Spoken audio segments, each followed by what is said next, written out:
अस्सलाम वालेकुम। मैं हैदर अली बिजारानी आज एफसीआर के ऊपर लेक्चर करूंगा जिसका फुल फॉर्म है फ्रंटियर क्राइम्स रेगुलेशन। अब ब्रिटिश वालों ने फाटा के लोगों को कंट्रोल करने के लिए उनके ऊपर एफसीआर कानून नाफिज किया था। तो एफसीआर वो कानून है जिससे फाटा के लोग हद से ज्यादा तंग आ चुके थे। तो अब देखते हैं कि FATA is consist of 7 tribal agencies. FATA के पास 7 ट्राइबल एजेंसीज हैं जिनका मैंने नाम यहाँ पे लिखे हैं, एंड 6 फ्रंटियर रीजन्स, और फाटा के पास 6 फ्रंटियर रीजन्स हैं। तो 7 ट्राइबल एजेंसीज और 6 फ्रंटियर रीजन्स मतलब कि पूरे फाटा को जिस कानून के तहत चलाया जाता था उसका नाम था एफसीआर। और जो फाटा के लोग थे वो इस कानून से हद से ज्यादा तंग आ चुके थे और इस कानून को खत्म करना चाहते थे, और बिल्कुल ये कानून उनके फेवर में नहीं था। तो अब देखते हैं तारीख में क्या हुआ कि ये है पाकिस्तान का ऑफिशियल मैप और ये है फाटा का एरिया जिसे एफसीआर कानून के तहत चलाया जाता था। अब जब ब्रिटिश के लोग यहाँ पे पहुंचे या ब्रिटिश के हुकूमत यहाँ पे पहुंची, तो उस वक्त जब उन्होंने यहाँ पे इन एरियाज पे कंट्रोल किया तो फाटा के लोग उन ब्रिटिश वालों को उन्होंने हद से ज्यादा फाटा के लोगों ने ब्रिटिश वालों को टफ टाइम दिया। तो उस वक्त क्या हुआ कि ब्रिटिश वालों ने सोचा कि भाई इन फाटा के एरियाज को और इनके लोगों को कंट्रोल करने के लिए हमें कोई इनके ऊपर कानून नाफिज करना होगा।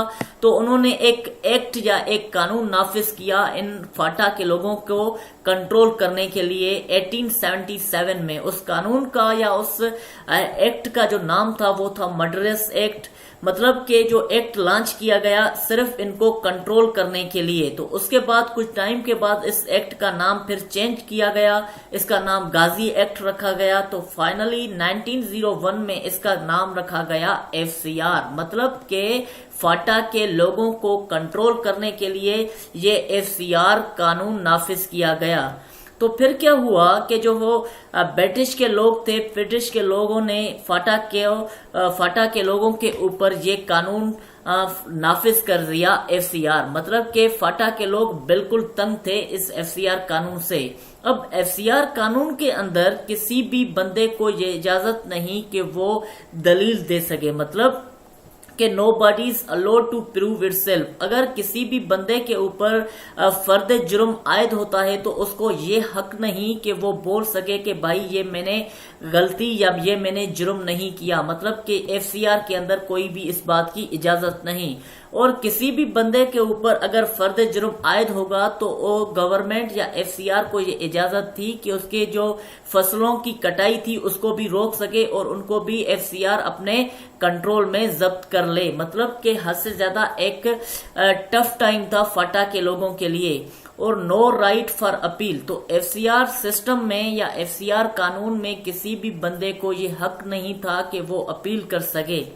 और उसके अलावा एफसीआर कानून में कलेक्टिव पनिशमेंट, मतलब कि अगर किसी भी बंदे से कोई भी फर्द जुर्म हो जाता था तो उसके बाद एफसीआर कानून के तहत कलेक्टिव पनिशमेंट दी जाती थी, मतलब कि उसके पूरे खानदान को पनिशमेंट दी जाती थी, उनके पूरे घर वालों को पनिशमेंट दी जाती थी, इवन के उनके बच्चों को जो मासूम बच्चों को भी इन एफसीआर कानून के तहत पनिशमेंट दी जाती थी। और उसके अलावा जो जैसे मैंने आपको बताया कि जो फाटा को जिस कानून के तहत चलाया जाता है वो है एफसीआर। अब क्या है कि प्रेसिडेंट इस फाटा को चलाता है कौन से आर्टिकल के तहत? 247 आर्टिकल के तहत प्रेसिडेंट फाटा को चलाता था। तो प्रेसिडेंट क्या करता था कि अपने पावर्स शेयर करता था गवर्नर को, और गवर्नर अपने पावर शेयर करता था पॉलिटिकल एजेंट को, मतलब कि डायरेक्टली जो फाटा को चलाता था वो पॉलिटिकल एजेंट। अब पॉलिटिकल एजेंट का अब एग्जांपल ले लें कि उसका एग्जांपल हम किसी बादशाह की तहत ले सकते हैं, क्योंकि जो भी उसका फैसला होता था वो उसका हर्फ आखिर होता था, जिसकी वजह से बहुत से फाटा के लोगों की जानें भी चली जाती थी। मतलब कि एफसीआर वो सिस्टम था या वो कानून था जिससे फाटा के लोग हद से ज्यादा तंग आ चुके थे और इस कानून को, इस सल्तनत के कानून को खत्म करना चाहते थे। اور کیا ہوا کہ تاریخ میں بھی کوششیں ہوئی، پاکستان کے لیڈرز نے کوششیں کی کہ اس قانون کو ختم کیا جائے، جیسے کہ ذوالفقار علی بھٹو نے بھی کوششیں کی کہ اس قانون کو ختم کیا جائے اور فاٹا کے سوشل فیکٹر ٹھیک کیے جائیں، اور 1996 میں انہیں ووٹنگ کا حق دیا گیا۔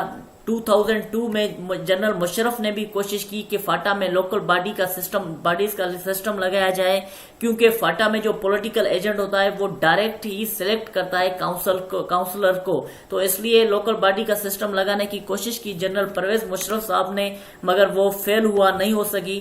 تو اس کے بعد 2008 میں Yousaf Raza Gilani try to change that system.